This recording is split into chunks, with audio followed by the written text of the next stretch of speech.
Let's talk the rising and concerning numbers of COVID cases. Dr. Gabe Kellen, emergency medicine physician at the Johns Hopkins University, joins us now. Dr. Kellen, I've been eager to talk to you about this because we are seeing a couple different things play out here. On the one hand, a record 3 days for U.S. vaccinations here in the United States, with more than 3 million doses given on Friday, Saturday, and on Sunday. At the same time, we are seeing double-digit increases over the last 14 days on a percentage basis, number of cases. Yes, hospitalizations are down, deaths are down. Help us make sense of it. Yes, thank you, and good morning. Well, the two things, the vaccination and who's getting infected, are two different populations, right? The people who are still primarily getting vaccinated are people in older age groups in most states, although some have loosened up, and people with comorbid conditions. These are people who are not going to be going to the beaches very much and traveling as much as young people. So much of the new infections is in younger people. And it's probably fueled to some extent by the more infectious UK variant, which is really taking hold of the state.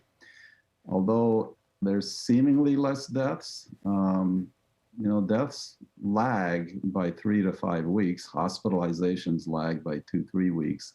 So we're very, very concerned to see this uptick in virtually every state. But since we're seeing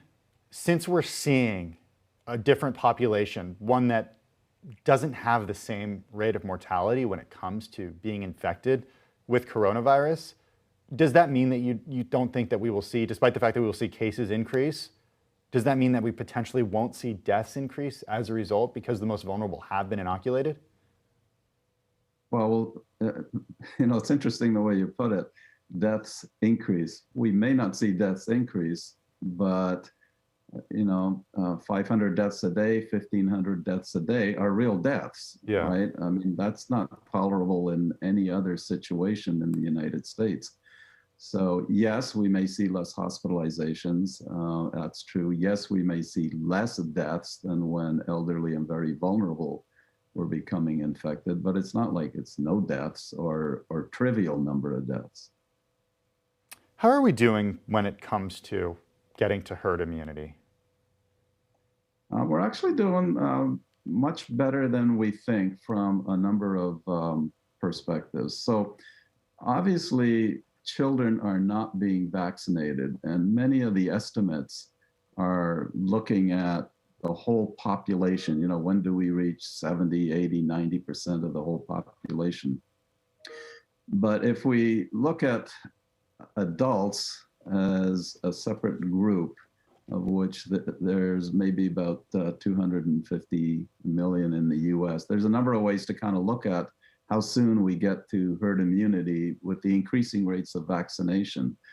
And it's actually pretty good news if you start vaccinating everybody and you count the natural immunity, which we're actually not doing, but if you did that, we'd be reaching 70-80% of adults of having either been vaccinated or having natural immunity within 3 to 5 weeks. If we discount who's already been infected, and even if they don't know it, that still is only 6 to 8 weeks for first dose, and some around 8 to 10 weeks, everybody's vaccinated. I've done some calculations, which requires a little bit of math finesse. Okay, we'll try to keep up. Yeah.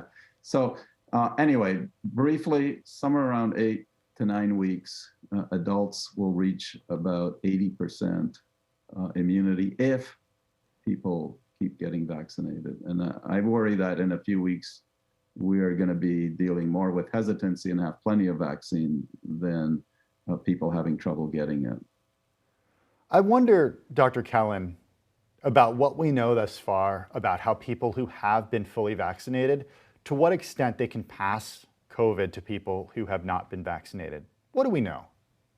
Yeah, we do visit this almost every week, it seems. Well, there are questions. I think every week I say, yeah, hey, we almost know.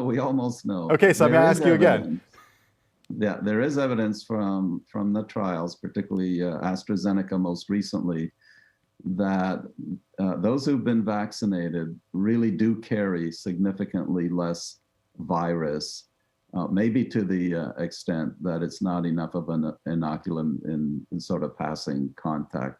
It's probably never going to be zero risk, because being vaccinated doesn't mean that you don't temporarily have infection in you. It just means that you fight that infection successfully if you're properly immunized. But overall, I think the data are probably quite promising, but it's never going to be zero risk. Dr. Kellen, we're seeing in the UK that the UK is easing the strictest of restrictions that in the coming days, and some restrictions are still happening there, but significantly fewer than have been happening. Is this okay to do right now? Is this something that you would suggest? I have to tell you, I really like the UK plan. It's very, very reasoned. They're actually behind us. As you know, they tried to open up once before, and it didn't go so well. They're ahead of us, at least with elderly and vaccinating, and they believe that by the end of April, everybody over 50, something like 87-90% will be vaccinated. And they're doing extremely well already in older age groups, and they've ordered a boatload more vaccinations. But they have a very reasoned and measured way of opening up. They eased a little bit to kind of like what we're doing with the CDC, small outdoor gatherings of 2 households now. But they have this 4-point plan with 5 weeks in between, looking at the data as to whether it's safe to go to the next plan. So in a couple of weeks, they're going to open up non-essential businesses and the kind of outdoor dining that we've seen in many, many places in the US. And then another 5 weeks before they ease up. And they hope that with their vaccination plan and so forth, that they'll be able to have a pretty strong full reopening by around the end of June, somewhere around June 21. It's a very reasoned plan. And they're not going to the next stage until they're fairly happy with the decreasing rate of infections. I think it's a good roadmap. We should follow it ourselves. Dr. Gabe Callan, Johns Hopkins University Director of Emergency Medicine, thank you so much for taking the time and for joining us each and every week right here on Quick Take.